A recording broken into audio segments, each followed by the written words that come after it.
Well, thank you everyone for hanging in there. How's everybody doing? You're good? I still see some sparkly faces. If you need air, do this. It is an interesting position to be in, last at bat, I guess. And gosh, I've had the benefit of hearing all of these presentations. I don't know about you guys, I am inspired and blown away by some of the things I've heard. Starting with Dr. Fong and the clear explanation of the brain. And this conversation, the Pathways to Recovery, is about taking care of our brains of those that are in recovery. And I like how simply he put that. And he put, with prison or treatment, let's give them a first chance, not a second chance. I mean, things like that are going to stick with me. The last presentation, to see a prosecutor and a defense attorney, a public defender, and that collaboration is incredible. And everything in between. I mean, this morning's presenter, Michelle, moved me to tears, touched my heart, and she's making a difference in this world with all of those challenges, and that is so cool and so inspiring. And that's what this is all about. And it's really cool to be in a group of people, how do you say it, Carol, in the helping fields? I've heard that, to a person, you lead with your hearts. And that doesn't mean you don't lead with knowledge and history and experience and intelligence, but to bring your heart to everything you do is a beautiful thing. So I'm honored to be here, and hope that we can connect hearts and have some collaboration and some, I'll share my ideas with you, and please share yours with me. And at this end of the day, after 2 days, if you still have some, share them with us. This is called Multiple Pathways, or Paving the Pathways to Recovery. And it's a two-part objective that I had in sharing this information with you. The first is to the pathways, to recognize that there's more than one pathway to recovery. There's many, many pathways to recovery. And I will share part of my journey with you, because I am a person in long-term recovery. And it's been an unfolding for me to learn about the pathways and to accept more than one, and to accept more than 3, and to accept that there's 10 or 20, or every person is unique, and it's not cookie cutter, and we're not cookie cutter. So I want to explore that together. And then I want to recognize some stumbling blocks, or some possible things, even those of us that care deeply and are in the helping fields. Sometimes we inadvertently put up stumbling blocks, and society at large, that they don't know any better. And I think it's our job to educate them. And we are all so much better equipped to do that after this conference. So that's what we're going to look at, is the pathways and possible stumbling blocks, and how we can overcome those together. Oh, and I just told you that. So the official objectives for your CEUs, to explore the multiple pathways, and then to recognize the cultural impact of how society and individuals speak of and think about gambling disorder and recovery. And I'll share with you that that's a personal passion and mission of mine. I realized today that I think I presented at this conference for the very first time 9 years ago. And at that time, if you were here, I shared my personal story and how I ended up being here and being passionate about this. And, I came here because I was a very, very anonymous person in recovery. And then life circumstances that happened left me no longer able to be silent, and I have to share it. And not only am I a woman in long-term recovery, it's been 11 years, June 2nd, since I lost my sister Lainey. And I lost Lainey to this disease we've been learning about all week. I lost Lainey to a gambling disorder and an overdose and a cerebral hemorrhage that resulted in losing my sister when she was only 52 years old. Until that time, I was very anonymous, and I would have never been here with all of you. And since that time, I founded a foundation called Lainey's Hope. I do work for the council. I do community liaison work. I speak out. I will go anywhere, anytime. You know, a Lions Club, a Kiwanis Club, a knitting club, or a platform of 1,000 people. I don't care. Any opportunity to spread the message and get more people engaged in this message.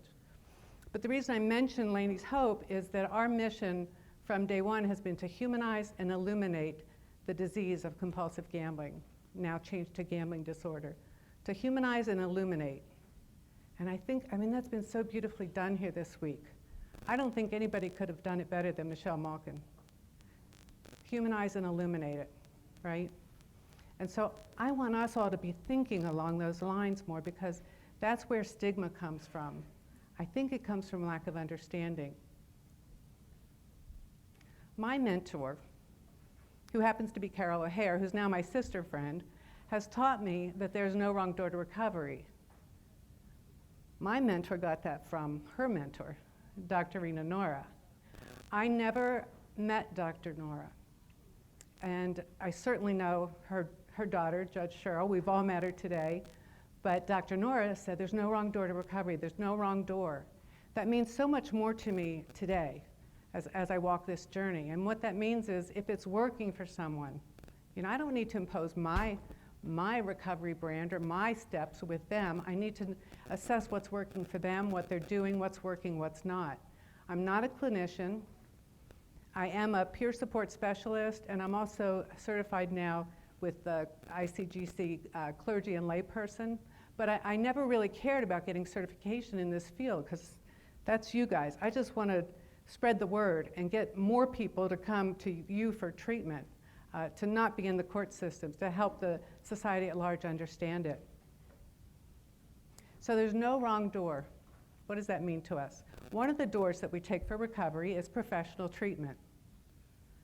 I was blessed to get professional treatment when I first came into recovery. I'm 23 years in recovery. And it was an interesting door, however, because it was not a gambling-specific program. So even in my professional treatment environment, we had shared this earlier, I was in a mixed, we call them mixed nuts. It was, you know, alcohol, drugs, gambling. I have 2 of 3, so I qualify. But it's interesting that people with drug addiction in recovery and people with alcoholism in recovery don't get the gambler in recovery at all. So even though I was in professional treatment, I would be in a group setting, and this is so crazy. It's 23 years ago, and I still have that little old lady's voice in my head going, I don't get it, why don't you just stop? And she was in my group therapy. I mean, come on, why didn't I think of that? But it worked, you know. That's why you guys being here, I know a lot of you are kind of new to the gambling part of this. You know, I'm super glad, because I don't really want, it could have been a deterrent, but it made me, actually it made me mad enough to keep coming back, you know. It's unfortunate that I still use that voice to imitate her, but she doesn't get it. I did get professional treatment. It was mixed nuts, and it worked. And I was able to go to group therapy and to get professional counseling. And we've heard about the 20 questions of Gamblers Anonymous. I actually answered yes to all 20. So I would have, you know, hung off a cliff to get therapy. I would have gone anywhere to get therapy. So if a little old lady's going to get under my nerves, that's okay. I kept coming back. But so the first modality for a pathway is professional treatment. If you can get that, get it. And here we are blessed that we can. This is a website for competent providers, certified problem gambling therapists, and where you can find them. And this slide is from alcohol.nv.gov. There's resources available on the Nevada Council's site. And Carol, I have to tell you that I've spoken with quite a few folks that are interested in getting certifications. So I told them that, you know, the council has the core training and can get you on that pathway. So I hope that you do, and I hope we get to add names to this. But find a competent provider. So what do we do? You're a therapist. What do you do after somebody's come to you, had treatment, perhaps they've done an intensive outpatient program, and it's just about time to send them on their way? Where do you send them? Any ideas? Yeah, Paula.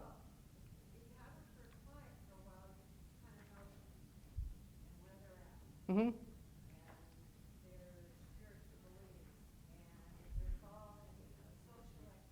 Right. There you go. Okay, so you gave a really awesome answer, not the cookie cutter answer, which is Gamblers Anonymous. So for those of you that couldn't hear, Paula said find out what they're interested in and what their faith is and what their beliefs are. She must have looked ahead. She's got this. I know. She's got it. But Gamblers Anonymous is where I was sent. I hear it all the time. You must go to Gamblers Anonymous. And it's often, or always, part of an intensive outpatient program. It's really good. Please do not leave here saying, Bea was saying Gamblers Anonymous isn't good. It's great. It saved my life. I've been an active member for 23 years. As Dr. Fong said yesterday, I go because I have a responsibility to protect my brain, which I know works differently. So I still go to meetings, and I love this fellowship. However, it's one way. It's not the only way. This is some of the literature from Gamblers Anonymous, all available. It's amazing that those couple pieces of literature have not changed much. And in fact, it takes almost an act of God to change a literature in Gamblers Anonymous literature. One word, am I right? I see heads nodding. It's not easy. So it works, and it saved my life. But there are more doors than that, so it's one door. This is what I found about the pathways to recovery. Paula was going in that direction. It's got to be culturally relevant. It's got to be a fit for the individual. Generationally appealing. Some meetings are more challenging for millennials because if it's a room full of baby boomers, like me, if they're hanging from a cliff, they'll come in no matter what.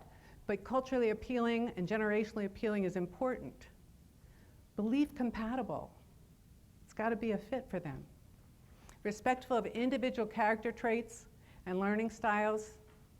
Easily accessible. I'm going to talk about that because we are so blessed here in Nevada to have such a strong Gamblers Anonymous community.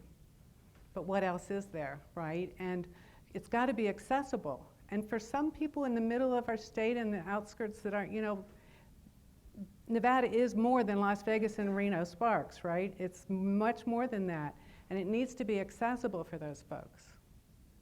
And at the end of the day, it needs to transform lives. And that's what we've been looking at today, is transformed lives that are healed and healing and making a difference.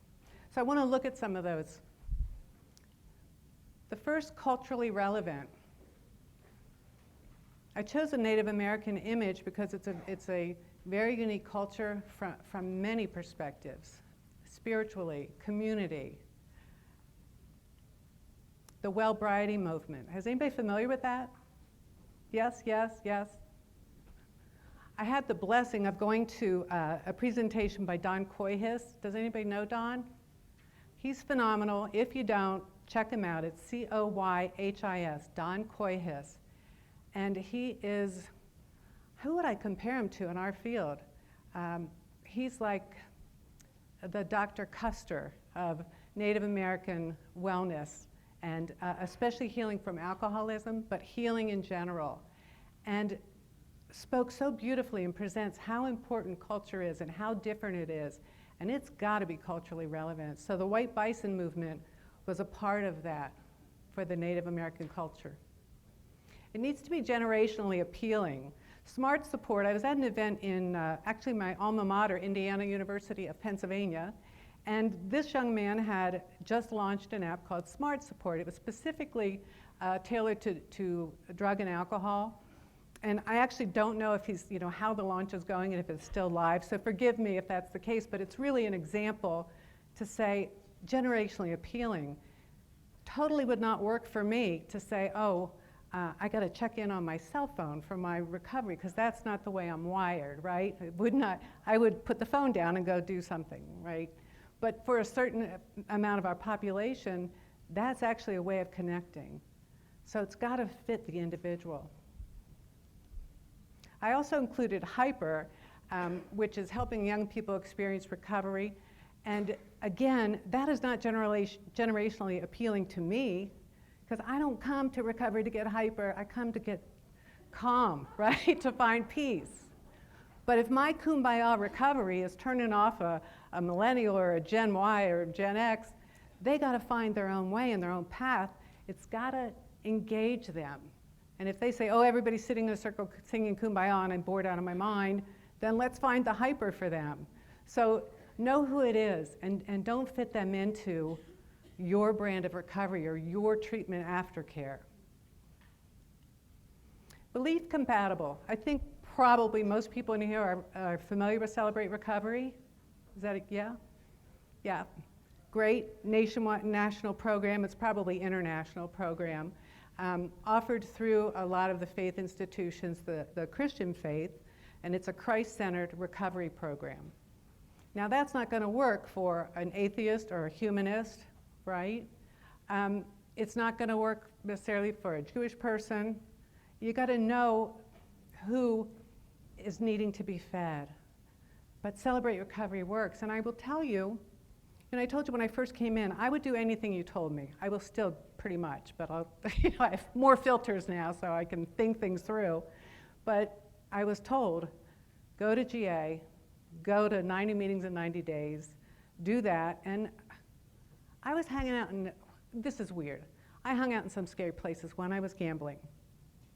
When I was in recovery, the first meetings I went to were in really scary places, really gritty, shall we say, in Las Vegas Boulevard towards downtown, in a building that the elevator mostly didn't work. If it did work, it reeked of urine.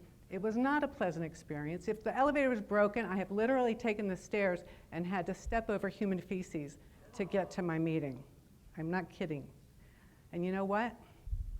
I stepped over it because up there on the second floor were a bunch of people that were living in recovery, and they were smiling and they were happy, and it was worth it. But I also know that some people will be kept away, not by the smell of urine or the feces in the stairs, but the beliefs of the people in the room that don't fit them. I am a Jesus follower, and so I'm very comfortable talking about that. Woohoo, props for my guy, right? Sorry. I love Jesus. It's not fair for me to impose that on other people. And especially, not that I would ever impose it, but especially I have to be sensitive to people in early recovery, right? If that's going to be a reason to keep them out of the room, oh, they're a bunch of Bible thumpers. We can find those reasons. So we have to be sensitive to that. And in fact, since then, you know, I got the clergy layperson certification from the IGCG, I can never do initials, and have been able to start a faith-based program in my church, which is Jesus-based. I'm perfectly free to do that because it's not a Gamblers Anonymous meeting. But in Gamblers Anonymous, you know, trust that. So Celebrate Recovery, they proclaim it's a Jesus-centered recovery. But there's also Refuge, a Buddhist-inspired path to recovery. And, woohoo, yeah, the addiction recovery program from the Mormon Church, the Church of Jesus Christ of Latter-day Saints, has a program specific to their faith. And Smart Recovery.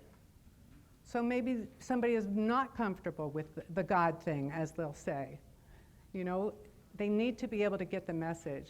And the faith walk, whatever that is, or their journey, whatever it is, cannot happen when their brain is fried, right? When their brain's not functioning. So meet people where they are and meet their needs and meet their belief systems. I mentioned easily accessible. Are most of you familiar with that there's a GA phone meeting? Nobody's raising their hand, even the people that I know are in recovery. So good, good, good. Okay, so this number is accurate, and it's in your handouts. This is Gamblers Anonymous approved phone meeting that's across the country Every single week, this meeting is held at 6 p.m. Eastern, Pacific time, I apologize, 9 o'clock Eastern time. It's moderated by members of Gamblers Anonymous. The participants, so you have somebody that's like, I can't get to a meeting. Maybe they live in the outskirts, maybe they can't get away from home. Maybe there's some other challenge. Maybe they just had surgery. They can stay connected. It's got to be easily accessible. The next one's going to kind of blow your mind because there's a lot of numbers on there. So this is a gambling recovery phone meeting. This is also known as the not GA approved phone meeting. So I told you it's hard to get a GA meeting or a change in the literature approved. It's even harder to get a GA phone meeting. There's a lot of steps to it. And you have to have trained moderators and use a certain phone number. And it's really not easy. And I really appreciate the people that moderate those meetings on the phone. But I'm telling you about this because I've experienced them. I used to commute between my home here and my husband's home in Western Pennsylvania. So for the first 5 years of our marriage, we had a really big commute. We lived 2,800 miles away. And I'm telling you, Western Pennsylvania, it was like over the river and through the woods. I would go to find a meeting, and I'd be driving in this farm country, and I'd see a silo and go, there can't be a meeting out here. It was really hard. There were 3 meetings a week that I could get to, but they were truly in the country, hard to find. Phone meetings made a difference for me, especially when it was snowy and nasty and I couldn't get out. And it's my job to take care of my brain. 1 meeting a week, at this point in life, it's going to work, right? I've got plenty of recovery chops besides just going to meetings. But what if I didn't? What if I had 6 months? What if I needed one desperately or some trauma happened in my life? At least I know these are lifelines for people. I want you guys to feel free to use these and know that this one, the gambling recovery meetings, are not GA approved. That does not mean they're bad, okay? I do know the individuals that are on those calls, that run those calls, former trustees from Gamblers Anonymous. They just didn't want to go through the rigmarole to get them approved. They're not doing black magic or anything weird on there. Really good recovery, people with lots of years of recovery on those calls. And those are actually worldwide. And you'll get messages if you get involved. Again, they have groups in India and Australia and people from all over the globe that participate in these. The biggest reason I think that these are not GA approved is for the people that can't get to the phone but need to stay connected. They do tape, audio tape, because they do step work. So some of them are taped for the step work, and what happens is there's a discussion from older folks, old timers we call them, people with more time can share their experience, strength, and hope. So those are some additional resources that make it easier to get there. There's also GAM Talk. That's an online presence, and I'm just giving you a few samples. There's lots of online presence and lots of different meetings. This is just to make you think, oh, okay, I don't have to just go to GA. I don't have to just send my client to GA. If they're leading with they're an atheist and you're sending them even to Gamblers Anonymous, it's going to be challenging for them. So say, well, maybe you want to try Smart Recovery, because Smart Recovery is more for not faith-based. So there's something out there to fit them. Don't let that be a barrier to them getting the recovery they need. We often say, anyone, anywhere, anytime. Problem gambling disorder fits anyone, anywhere, anytime. So we need to you see what that crowd looks like? Well, there's a lot of white people, but it's diverse, right? Still a diverse crowd. They could be in a business suit. It could be, the baker, the banker, the whoever, right? It's all walks of life, all ethnicities, and one size fits all is not going to work for them. So, the first thing I wanted to do is open up your minds to other ways, right? Culturally appropriate ways to find recovery. But the second is culturally competent ways to recovery. And this is what SAMHSA says, cultural competence. I think we all have an idea of what that means. The ability to interact effectively with people of different cultures. Culture is a term that goes beyond just race or ethnicity. It can also refer to characteristics such as age, gender, sexual orientation, disability, religion, income level, education, geographical location, or profession. Do you think we covered them all there? Yeah, that's cultural competence. What I want to talk about is cultural sensitivity. I want to tell you about cultural sensitivity because, you know, we've heard about it today or yesterday as well, that there's some stigma and there's some barriers that keep people from saying, hey, I've got a problem. You know, who said yesterday, you don't hear celebrities talking about going into treatment for gambling disorder? And that's a like cultural sensitivity thing. Our culture is accepting and in fact celebrates, which is beautiful, celebrates the fact that somebody has a problem and is getting help for it, right? Good for you. We don't find that with gambling disorder. You know, when I'm judged within the rooms, why didn't you just stop? We've got a lot of education to do. The more people understand, like you guys do from being in here for 2 days, the less stigma and the more opportunity there'll be to have cultural sensitivity. But I do want to talk to you about this, and before I do, I want to tell you that I've sat on some of this stuff for a while. Things that I notice, things that go, that just doesn't feel right. Some of the things I'm going to share with you are things that have been in my craw. Not for 23 years, okay, not the little lady in my group, but cultural sensitivity. So I Googled cultural sensitivity, and here's what I got. Beyond cultural competence is cultural sensitivity. I Googled cultural sensitivity, and that came up, an ace up your sleeve. Isn't that ironic? So it's an ace up your sleeve. That's how pervasive, you know, we had a comment earlier about, Erin said, I'm sorry, I'm going to be way more conscious of saying, I bet. You know, I bet you didn't think of that. Just our language. That doesn't mean the whole world needs to conform around my particular, you know, brain issue.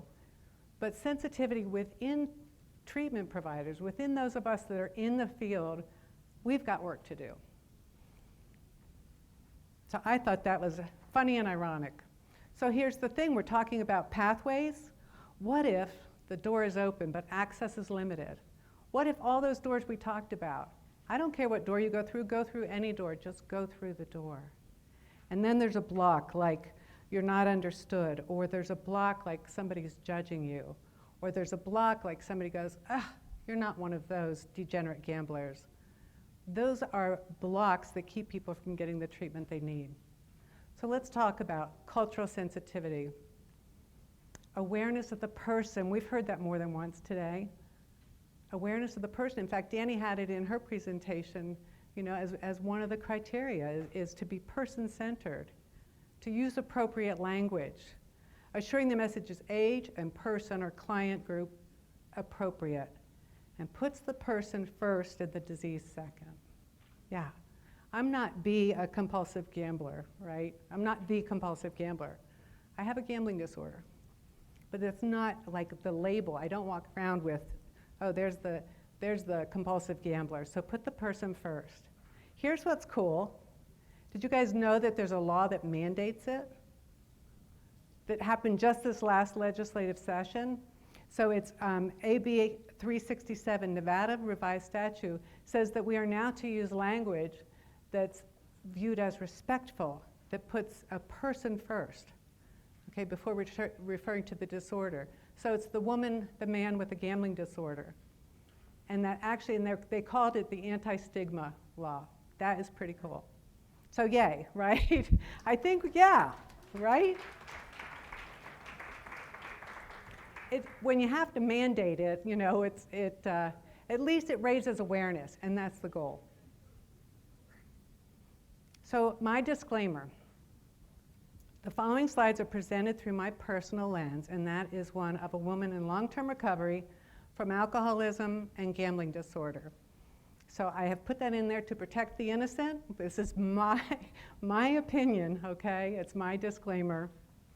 But these are kind of the things I told you. A few things have been in my craw, and I want to share them with you.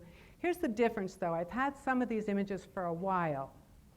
And when sometimes it's a punch in the gut when I see these things that are culturally insensitive. When I have that reaction, it's not a good time for me to talk about it. It's better for me to sit with it for a while and to see the teachable moment in it. So here we go. If you run a treatment center, don't have a raffle. That one was in my craw for a while, like 7 years, maybe 8 years. This is a real picture from a problem gambling seminar. Is that crazy? If you are at a gambling event, don't have a raffle. You guys with me on that? Okay, so you're gonna have to be more sensitive. If you do treatment and you're just starting to incorporate gambling into it, that's a new thing. This doesn't mean you're wrong, it's part of our society. People are used to having raffles and drawings and things. If the first word is pathological gambling, don't put it next to a raffle. If you study gambling disorder, don't embed flashing gambling images in your presentations, especially if your audience is comprised mostly of people in recovery.